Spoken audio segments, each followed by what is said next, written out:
Am înțeles cum din om poți să devii neom.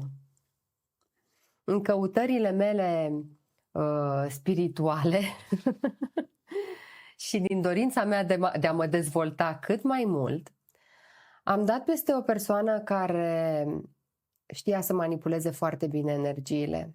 A făcut școala în Rusia și am înțeles că acolo este... E o școală foarte puternică, într-adevăr. Da, este o școală foarte puternică. Și mi-a pus niște ancore, astfel încât 2 luni de zile n-am mai fost om.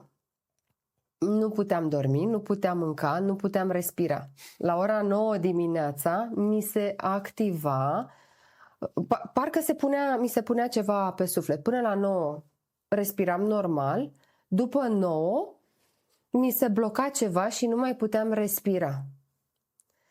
Plângeam, eram într-un atac de panică continuu.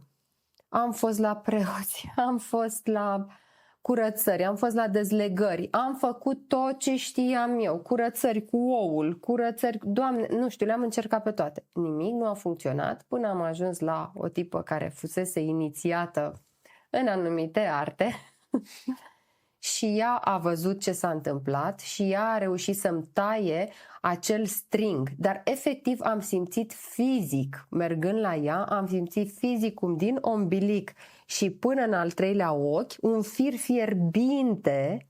Și în momentul ăla mi-a zis, o să-ți spun un simbol, pentru că cine a făcut asta lucrează cu simboluri, o să spun un simbol ca el să nu te mai vadă.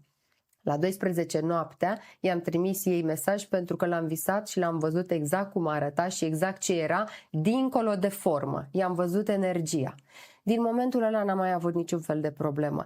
Dar îi sunt recunoscătoare acelei persoane pentru că datorită lui eu am înțeles ce se poate face cu energia. Cum poți transforma dintr-un om neom. Și practic cred că și în cultura noastră se practică, numai că se practică prin intermediul magiei, pe care unele persoane o numesc albă, și îți mai trimit puțin argint viu către tine. Tot albie. Tot alb este și argintul viu. Cum se pot dezlega farmecele, argintul viu, gândurile, ura, furia, pentru că așa tot magie este, trimise de altcineva către tine, da? Cum se pot dezlega?